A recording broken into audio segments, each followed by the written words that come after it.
বসে যে বাসার ঘরে বসে আছি আমি, হালকা সাজে অপেক্ষা করছি আমার বর্তমান স্বামী আদনানের জন্য।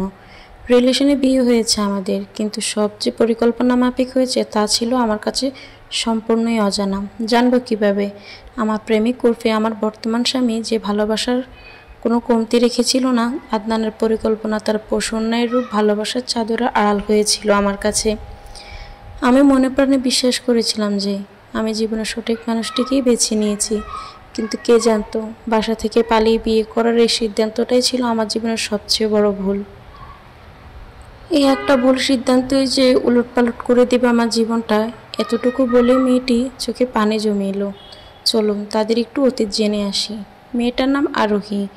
আরোহী ছিল তার বাবা মায়ের দ্বিতীয় সন্তান। তার 4 ভাই বোন। তার বড় একটা ভাই আছে, তারপর সে। তার ছোট একটা ভাই আছে 14 বছর, হাফেজি পড়ে, অলরেডি 21 পারা মুখস্থ করে ফেলেছে সে। আর সবশেষ একটা ছোট বোন। ছোট থেকে বাবা মায়ের খুব আদরে ছিল আরোহী। ক্লাস 8 পর্যন্ত ভালো রেজাল্ট ছিল তার, ভালো মার্কস পেয়ে 9-এ উঠে সে। সময়টা ছিল 2014 সাল। ছোট থেকে ছেলেদের থেকে দূরে থাকলেও 9-এ ওঠার পর তার জীবনে আসে কেউ একজন, তার কাজিনের দেবর আদনান। আদনান খুব পছন্দ করতো আরোহীকে, আর আরোহীরও আদনানকে ভালো লাগতো, তবে তা প্রকাশ করেনি। আদনানই এসে প্রপোজ করে তাকে, আরোহী ফিরিয়ে দিতে পারেনি। তবে আদনান একটা শর্ত দিয়েছিল, তাদের রিলেশনের ব্যাপারে যাতে কেউ না জানে। ব্যাস, এভাবেই চলতে থাকে তাদের রিলেশন। একদিন আরোহীর বাবার সাথে কাজ করে এমন একজন লোক আরোহীর বাবার সাথে তাদের বাসায় আসে। লোকটার বদনজর ছিল আরোহীর দিকে। ব্যাপারটা একটু অস্বস্তিকর ছিল আরোহীর কাছে, কিন্তু ভয়ে কাউকে কিছু বলতে পারেনি। এরপর থেকে লোকটা প্রায়ই আসতো আরোহীদের বাসায়। একদিন আরোহীকে রুমে একা পেয়ে মুখ চেপে ধরে জোর করে কিস করে লোকটা। আরোহী সেদিন অনেক কেঁদেছিল, হিচকি তুলে তুলে কেঁদেছিল সে। কাউকে বলতে না পেরে তার ভাইয়াকে বললেও সে বিশ্বাস করেনি, কারণ তার বাবার সাথে লোকটাকে খুব ভালো জানে সবাই। এভাবে আরোহী প্রায় লক্ষ্য করতো লোকটার বদনজরগুলো, যেন কোনো সুযোগ খুঁজতে লোকটি। আরোহী তখন ভয়ে থাকতো খুব। তার বয়ফ্রেন্ড আদনানকে বলেছিল, তুমি আমায় যত তাড়াতাড়ি পারো বিয়ে করে নাও, না হলে আমি গলায় দড়ি দিব। আদনানও যেন এটা শোনার অপেক্ষায় ছিল। সেও রাজি হয়ে যায় আরোহীকে বিয়ে করতে, কিন্তু আরোহীর জানা ছিল না আদনানও তার সাথে কোনো গেম খেলতে এক এক করে গুটি সাজাচ্ছে। বাড়ি থেকে আদনানের সাথে বিয়ে দিতে রাজি ছিল না আরোহীর বাবা মা, কারণ আদনানের আর্থিক অবস্থা ছিল খুবই দুর্বল। তবুও আরোহী তাকেই বিয়ে করবে, কারণ আদনানই তার জীবনের প্রথম ভালোবাসা। এরপর পালিয়ে বিয়ে করার সিদ্ধান্ত নেয় তারা দুজন।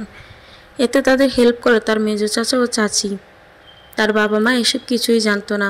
আরোহীর জীবন নষ্ট হওয়ার প্রধান কারণ ছিল তার চাচা চাচি। তারা চাইতো আরোহীর জীবনে একটা দাগ লাগুক, তাই আরোহীর এই ভুল সিদ্ধান্তকেই সাপোর্ট করে গেছে তারা। সব ছিল তাদের, সবার একটা ফুটবল গেমের মতো, আর বলটা ছিল আরোহী নিজেই। যেদিকে লাথি দিবে ওইদিকেই ছুটবে আরোহী। তখন নিজেদের ভালোটা বুঝতে পারেনি সে। চাচা চাচিও তার বয়ফ্রেন্ডকেই আপন মনে হলো তার। তার বাবা মা ছিল তার কাছে অসহ্যকর দুষ্টু লোক। আরোহীরও কোনো দোষ ছিল না তখন, কারণ কম বয়সী মেয়েরা বেশিরভাগ আবেগ থেকেই প্রাধান্য দেয়, বিবেক দিয়ে ভাবে খুব কমই। পালিয়ে যাওয়ার আগের দিন তার কাজিন সুমাইয়ার সাথে বসে গল্প করছিল সে। গল্পের এক পর্যায়ে আরোহী বলে ওঠে, তোদের সবাইকে ছেড়ে যেতে আমার খুব কষ্ট হচ্ছে রে, আমার যেতে ইচ্ছে করছে না একেবারেই। আমি মেসেঞ্জারে মেয়েটার কথা শুনছিলাম, মেয়েটা তার জীবনের গল্প আমায় বলেই চলছে, বাট আমি কোনো উত্তর দিচ্ছি না, নীরবে শুনছি। ছোট করে বলে উঠলাম, আচ্ছা তারপর? মেয়েটি কাঁদো কাঁদো স্বরে বলে উঠল, জানেন ভাইয়া, ওই দিন আমার কাজিন হুট করেই বলে ওঠে, তুই যাবি না বললেই হলো, অলরেডি সব প্ল্যান করা শেষ। আমি তখন বলেছিলাম, কিসের প্ল্যান? তারপর আমার কাজিন আমতা আমতা করে শুরু করলো, এই যে তোদের বিয়ের প্ল্যানের কথা বলছি, ওই দিন সে আমার সাথে 7-5-13 বোঝায়, আর আমিও বুঝে নিই। পরের দিন সবাইকে ছেড়ে আদনানের হাত ধরে চলে যায় আরোহী। তার চাচা তার হাতে কিছু টাকা দিয়ে বলল, এই নে, দরকার হলে বলবি, আরও দিব। সেদিন চাচাকে খুব আপন মনে হলো আরোহীর। আদনানের হাত ধরে সেদিন চলে গিয়েছিল সে। আদনানের বোনের বাসায় গিয়ে ওঠে তারা। সেখানে সবাই খুব ভালো ব্যবহার করে আরোহীর সাথে। সেদিন রাতে বিয়ে হয়ে যায় তাদের। চলুন এবার গল্পে ফেরা যাক। বাসর ঘরে বসে এদিক ওদিক তাকিয়ে ঘরটা দেখছে আরোহী। এর মাঝেই রুমে প্রবেশ করে আদনান। আরোহী একটু নড়ে চড়ে বসে। হাজার হলেও প্রথম এই অনুভূতিতে টোটাল নার্ভাস ফিল করছিল আরোহী। সেই দিনটাও খুব ভালোভাবে কাটলো। শুরু হলো নতুন সংসার, তার নতুন জীবন। এরপর আমি নীরবতা ভেঙে প্রশ্ন করলাম, তার মানে আপনার গল্পটা হ্যাপি? তারপর নিশ্চয়ই মেনে নিয়েছে আপনার বাবা মা? সে বলে উঠল, ভাইয়া গল্পটা মাত্র শুরু। আমার মনে হয় প্রিয় মানুষরা যে এত স্বার্থপর হয় তা আপনার হয়তো ধারণার বাইরে। ভাইয়া, আমার জীবনটাই একটা গল্পের মতো। পরের দিন জানতে পারে আরোহীর বাবা মা তাকে হন্য হয়ে খুঁজছিল। তার চাচা চাচির কাছ থেকে সব জানলো আরোহী। তার বাবা মাকে সব বলে দেয় চাচা চাচি যে আরোহী তার প্রেমিকের সাথে পালিয়ে গেছে, বংশের মুখে চুলকানি মেখে গেছে। তার চাচা চাচি যে তার সাথে এমন গেম খেলেছে তা আরোহীর ধারণার বাইরে ছিল।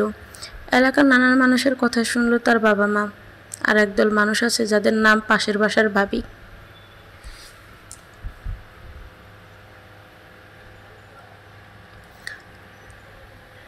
শুধু সাজুগুজুর অভাবে সাংবাদিক হয়ে ন্যাশনাল নিউজ আপডেট দিতে পারছে না, কিন্তু একজনের আপডেট অন্যজনকে দিতে বরাবরই পটু। চারিদিকে মানুষের নানান কানাঘুষায় লজ্জায় মাথা নিচু হয়ে গিয়েছিল আরোহীর বাবা মায়ের। আরোহীর সাথে কথা হয় তাদের। আরোহী কেঁদে কেঁদেও কোনো লাভ হয়নি। তার বাবা মা শক্ত গলায় বলে দিয়েছেন, আজ থেকে আমার সন্তান 3 জন। আরোহী নামের আমার কোনো সন্তান নেই, আর থাকলেও তার মুখ কখনো দেখতে চাই না আমরা। আরোহী অনেক কিছু করেও লাভ হলো না। আদনানের কাছে গেল সে। আদনানকে জড়িয়ে ধরে অনেক কাঁদলো আরোহী। জড়িয়ে ধরা অবস্থায় কেঁদে কেঁদে বলে উঠল, আমায় কখনো ছেড়ে দিও না তুমি। আমার যাওয়ার জায়গাটুকু আজ থেকে আমার জন্য বন্ধ হয়ে গেছে। আমার 2 হাত কখনো ছেড়ে দিও না প্লিজ। আরোহীর চোখের পানিতে আদনানের টি-শার্ট ভিজে যাচ্ছে ধীরে ধীরে। সেদিন আদনান কিছু বলেনি, শুধু ঠোঁটের কোণে ফুটে উঠেছে এক প্রসাদের ভিলেনি হাসি। সেই হাসিতেই যেন লুকিয়ে আছে আরোহীর জীবনে ধ্বংস হওয়ার পূর্বাভাস। আর তাও আরও সে বুঝতে পারেনি, কারণ সে যে এখনও আদনানের বুকে মাথা রেখেই নিশ্চুপ ভেবে কেঁদে চলেছে। সেদিন আদনান আমায় জড়িয়ে ধরে বলেছিল, তুমি আমার স্ত্রী, ভালোবেসে বিয়ে করেছি তোমায়। আমিও কিছু না বলে আদনানের বুকে মাথা রেখে শুধু নিশ্চুপ হয়ে কেঁদেছিলাম। আদনানকে খুব ভালো মানুষ মনে করেছিলাম সেদিন। আমি কিছু না বলে মেয়েটাকে জিজ্ঞেস করলাম, আচ্ছা তারপর? মেয়েটি আবার বলতে শুরু করলো। এভাবেই কেটে গেল 1 মাস।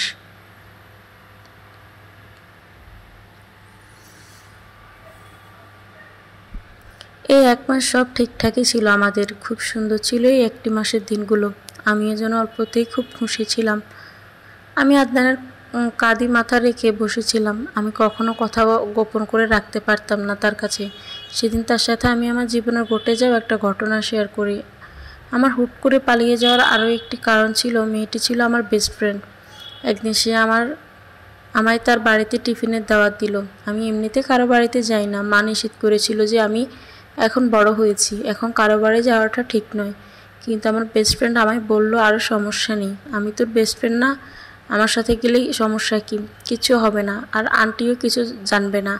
তারপর আমি রাজি হয়ে যাই তাদের বাসায় যেতে, যদিও আমার একটু অস্বস্তি লাগছিল, কারণ ও কখনো আমায় এভাবে ডাকেনি বা এমন কখনো করেনি। আমি তাদের বাসায় গিয়ে তার সাথে একটু রুমে বসে গল্প করছিলাম।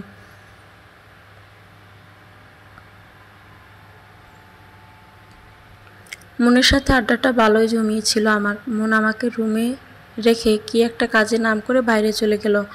আমিও ভাবলাম হয়তো একটু পর আবার ফিরে আসবে, কিন্তু হুট করে রুমে ঢুকে পড়া আমার বাবার সাথে কাজ করা মানুষটি, যে সে আগে থেকে আমার দিকে বদনজর তাকাতো, ভেতরে ঢুকে এই দরজাটা ভেতর থেকে বন্ধ করে দেয় লোকটা। তখন বাকরুদ্ধ হয়ে গিয়েছিলাম আমি। নিজের বেস্ট ফ্রেন্ড মন আমার সাথে এমন করলো। লোকটার কাছ থেকে টাকা খেয়ে আমায় তার বাসায় নিয়ে এসে ভেবে দরজা বন্ধ করে লোকটা আমায় ধাক্কা দিয়ে বিছানায় ফেলে দেয়। আমি অনেক জোর করে কিছু করতে পারছিলাম না। একসময় সেন্সলেসের নাটক করে 2 চোখ বন্ধ করে সেন্সলেসের ভাব নিয়ে শুয়ে থাকি। লোকটা আমার এই অবস্থা দেখে রুম থেকে বাইরে যায় আমার মুখে চিটাতে পানি আনার জন্য। সেই সুযোগে দৌড়ে ঘর থেকে বেরিয়ে রাস্তায় এসে বড় বড় শ্বাস নিতে থাকি শুধু। আমার যেন বিশ্বাসই হচ্ছিল না আমার নিজের বেস্ট ফ্রেন্ড আমার সাথে এমন করছে। এইটুকু বলে আবার থামে আরোহী। চোখে মুখে কান্নার চাপ স্পষ্ট। আবার বলতে শুরু করলো, জানেন ভাইয়া, আমি এই ঘটনাটা আমার হাজব্যান্ড আদনানকে সব বলে দিলাম। কিন্তু ওই দিন আদনান বলেছিল, তুমি আমার স্ত্রী, আমি তোমায় ভালোবাসি, ওসব নিয়ে আমার কোনো মাথা ব্যথা নেই। সেদিন আমার মনে হয়েছিল হয়তো আদনানের মতো ভালো মানুষ আর নেই। তাকে জড়িয়ে ধরে হু হু করে কেঁদে দিই আমি। কাঁদো কাঁদো স্বরে তাকে বলে ওঠে, খুব ভালোবাসো আমায় তাই না? দিনগুলো খুব সুন্দর ছিল তখন। ধীরে ধীরে সব যেন পাল্টে যেতে লাগলো। আমার স্বামী আদনান তেমন একটা শিক্ষিত ছিল না, তবুও আমি তাকে ভালোবেসেছিলাম মনে প্রাণে। তাদের আর্থিক অবস্থাও ছিল মোটামুটি, এত ভালোও না। আমার বাবার বাড়ির মতো পাকা ঘর ছিল না তাদের, তাদের ছিল মাটির ঘর। তবুও তাকে ভালোবাসি দেখে সব কিছুর সাথে নিজেকে মানিয়ে নিয়েছিলাম।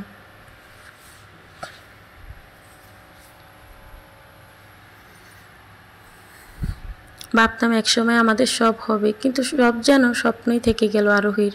ধীরে ধীরে আদনানের আসল রূপটা প্রকাশ হতে থাকে তার কাছে। খুব রাত করে বাসায় ফিরত আদনান। আরোহী কিছু জিজ্ঞেস করলে উল্টো তাকে কথা শোনাতো আদনান। আরোহীর শাশুড়ি সে শুরু থেকেই তাকে দেখতে পারতো না। আরোহীকে খোঁচা দিয়ে কথা বলতো সব সময়। মাঝে মাঝে বলতো, আমার মেয়ের শ্বশুরবাড়িতে আমরা প্রায় এটা সেটা পাঠাই, কিন্তু আমার ছেলে কোন রাজরানী বিয়ে করেছে আজ পর্যন্ত একটা সুতাও এলো না এ বাড়ি থেকে। ঢ্যাং ঢ্যাং করে আমার ছেলেটাকে পাগল করে গলায় ঝুলে পড়ছে। কথাগুলো শুনতে খুবই খারাপ লাগলো আরোহীর কাছে। কিছু বলতে পারতো না, শুধু নীরবে বসে কান্না করতো সে। আদনানও ধীরে ধীরে পশুর ন্যায় আচরণ করা শুরু করলো। মাঝে মাঝে আরোহীর গায়ে হাত তুলতো সে। আদনানের বাইরে আরেকটাই সম্পর্ক ছিল, মেয়েটার নাম পিঙ্কি।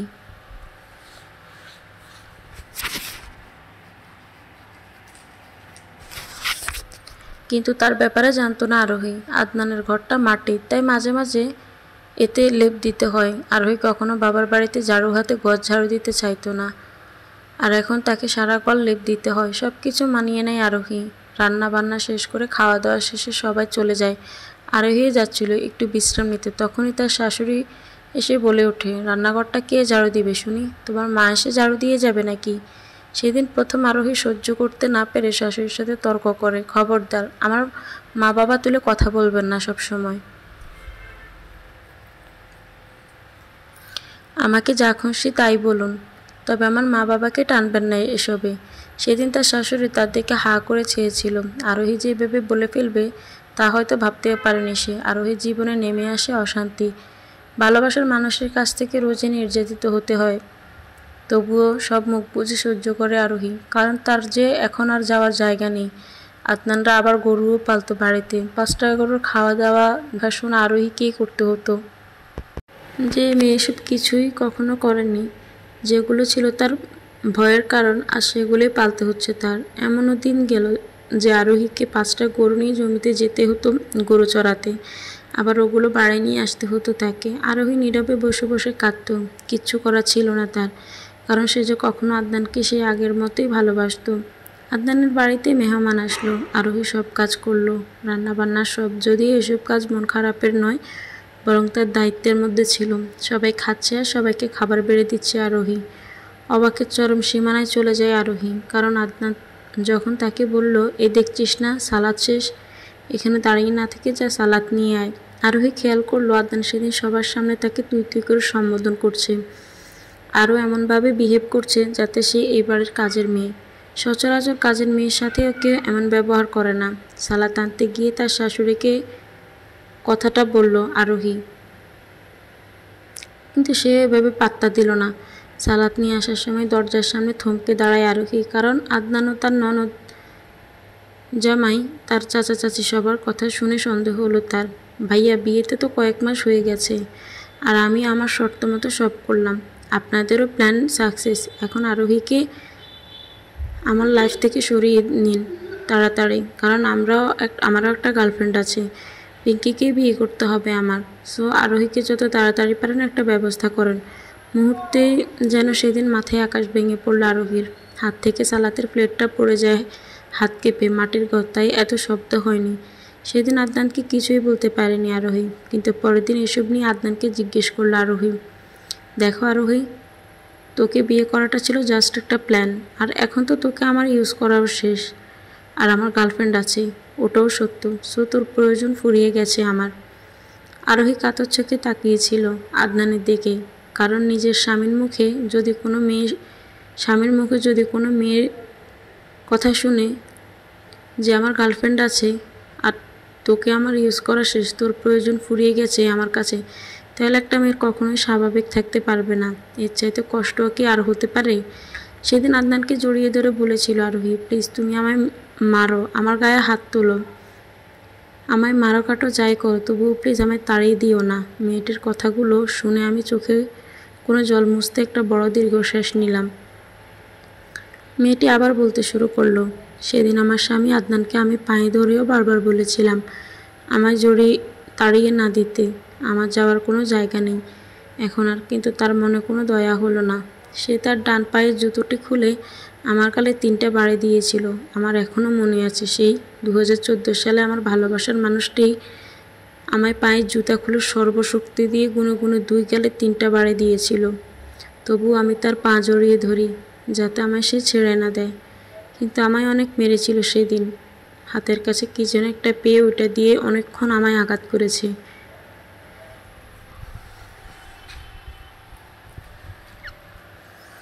চামড়া ফেটে শরীর দিয়ে রক্তও ঝরেছিল সেদিন আমার। একের পর এক আঘাত, শরীরে রক্ত গড়িয়ে পড়ছিল সেদিন। গত কয়েকটি মাসের অত্যাচারের থেকে সেদিনের অত্যাচারটা ছিল খুবই তীব্র। কয়েক মাস সব সহ্য করলো, সেদিন আর সহ্য করতে পারেনি আরোহী। সেদিন আদনানকে মুখের উপর বলে, মনে আছে একটা সময় খুব বেশি ভালোবাসা ছিল আমাদের মাঝে, অন্ধের মতো ভালোবেসে নিজের পরিবার ছেড়ে তোমার কাছে চলে এসেছি আমি। দিনের পর দিন সব অত্যাচার সহ্য করেছিলাম আমাদের ভালোবাসার দিকে তাকিয়ে, আর তুমি আমার সেই ভালোবাসার মূল্যটা এভাবেই দিচ্ছ। আদনান আরোহী চুলের মুঠি ধরে বলে ওঠে, তোর কাছ থেকে আমার মূল্য শিখতে হবে? একটু আগে কি বলেছিলাম? কথা কানে যায়নি? তোর প্রয়োজন শেষ হয়ে গেছে আমার কাছে। ভালোবাসা দূরে থাক, কোনো ইন্টারেস্টই কাজ করে না তোর প্রতি আমার। মারের আঘাতে মাটি থেকে ওঠার শক্তিটুকু পাচ্ছে না আরোহী। আঘাতের জায়গাগুলো দিয়ে ফোঁটা ফোঁটা রক্ত বেরিয়ে আসছে। আরোহী কাপা গলায় আদনানের দিকে তাকিয়ে বলে ওঠে, আমি যদি মানুষের বাচ্চা হই, যদি আমার কাছে বিন্দুমাত্র আত্মসম্মান বোধ থাকে, তাহলে আমি আর কখনোই তোর মতো পশুর সংসার করব না। তারপরও আবার মারে আরোহীকে। এরপর আশেপাশের লোকজন এসে আদনানকে ছাড়িয়ে নেয়। ঘরটা ফ্লোর না, মাটির ছিল, তাই সারা শরীর ধুলোবালিতে মাখামাখি অবস্থা।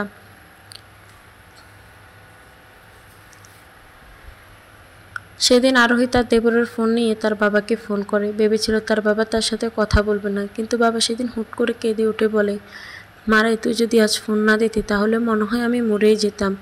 সেদিন খুব কেঁদেছিলাম, বাবাকে সব খুলে বলি।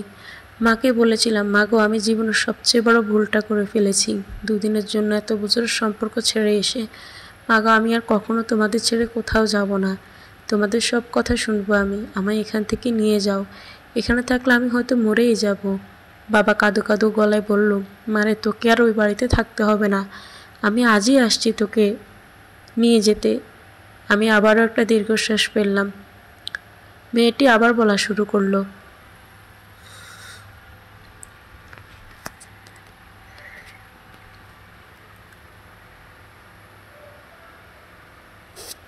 পরের দিন আমার ফুফাতো ভাইকে পাঠিয়ে আমায় বাড়ি নিয়ে আসলো বাবা। এরপরে শুরু হয় অপমান। নানান জনের নানান কথা সহ্য করতে হয়েছিল।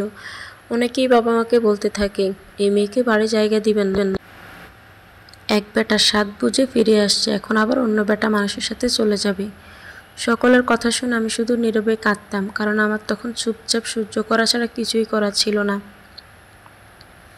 কারণ একটা ভুলই আমার মুখ বন্ধ করে দিয়েছে, জীবনটা এলোমেলো করে দিয়েছে আমার।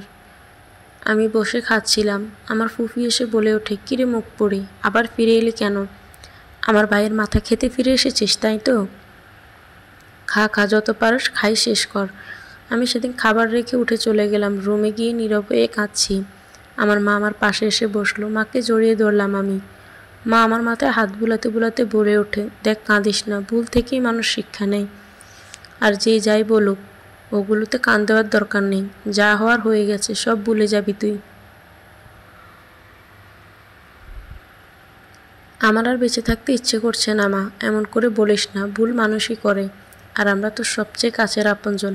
বাইরের মানুষের কথায় কান দিয়ে কি করবি? দুঃখ করিস না মা, আয় আমার কোলেই ঘুমা আজ। তবুও যেন চারপাশের মানুষের কথা সহ্য হচ্ছে না আরোহীর। তার বান্ধবীদেরকেও তার মা বলে দিয়েছে যাতে আরোহীর মতো এমন মেয়ের সাথে না মিশে। আরোহীর বান্ধবীরাও আরোহীর সাথে তেমন মিশত না। দুজন ছাড়া আরোহীর রোজ কাঁদত। জানালার পাশে দাঁড়িয়ে বাইরে অন্ধকার ঝিঝি পোকার ডাকের সাথে জোনাকি পোকাগুলোর দিকে তাকিয়ে থাকতো অপলক দৃষ্টিতে। তার ধারণা এই অন্ধকার আর তার মাঝে এখন আর কোনো তফাৎ নেই। সকলের দৃষ্টির অগোচরে গলায় ওড়না পেঁচিয়ে মাথার উপরে ফ্যানটার মাঝে ঝুলে পড়ে আরোহী, কিন্তু মৃত্যুকে সে ছুঁতে পারেনি, কারণ তার ভাইয়া ও ছোট বোন দেখে ফেলেছিল। একা একা বসে থাকতো আরোহী। ধীরে ধীরে শারীরিক সমস্যা দেখা দিচ্ছে তার। হাঁটার শক্তিটুকুও পাচ্ছে না সে, কিছু শক্তভাবে মোট করে ধরতে পারছে না সে। ধীরে ধীরে বলতে গেলে প্যারালাইসিস রোগীর মতো হয়ে গিয়েছিল সে।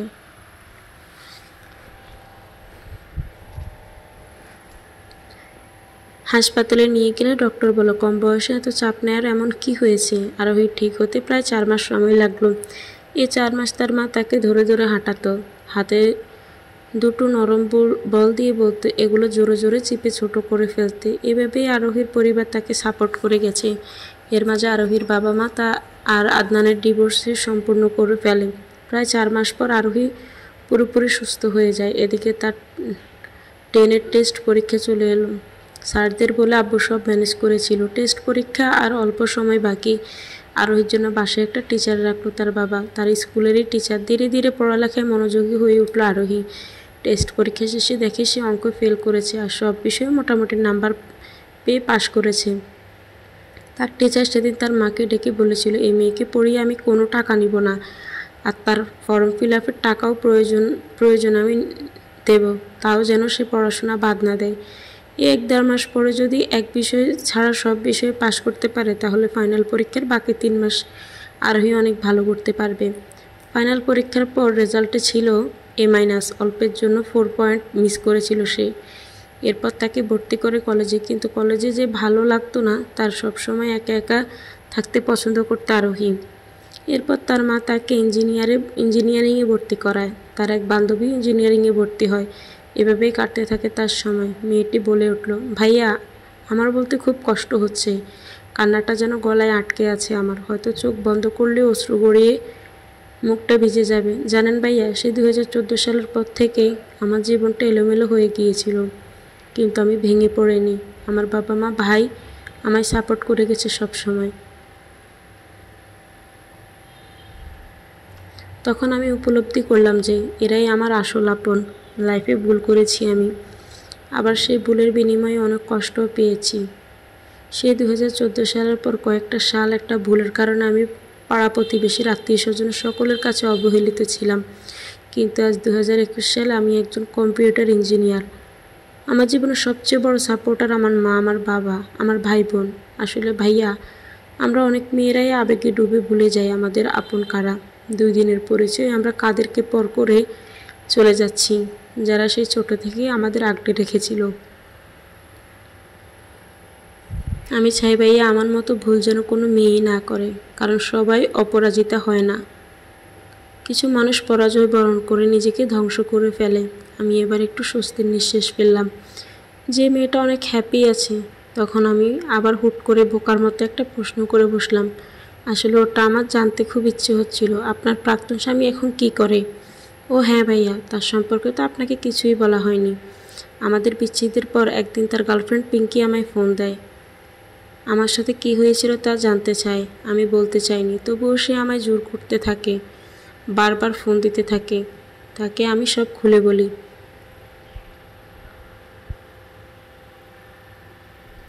এরপর পিঙ্কি নাকি তার সাথে ব্রেকআপ করে ফেলছে। তার ধারণা ছিল পশুরা পশুই হয়, হয়তো একদিন আরোহীর জায়গায় সে নিজেও থাকতে পারে।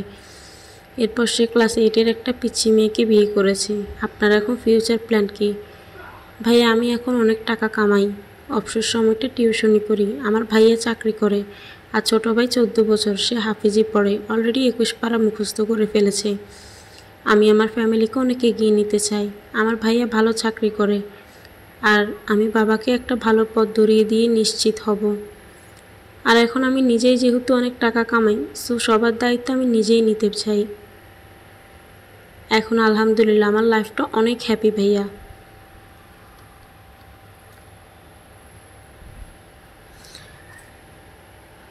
আমার বাবা মায়ের সিদ্ধান্তই আমার ফিউচার। তারা যা করবে তা আমার ভালোর জন্যই করবে, কারণ আমি আর একই ভুল দ্বিতীয়বার জড়াতে চাই না। আচ্ছা ভাইয়া শুনেন, আমি আমার লাইফ স্টোরিটা কেন শেয়ার করতে বললাম জানেন?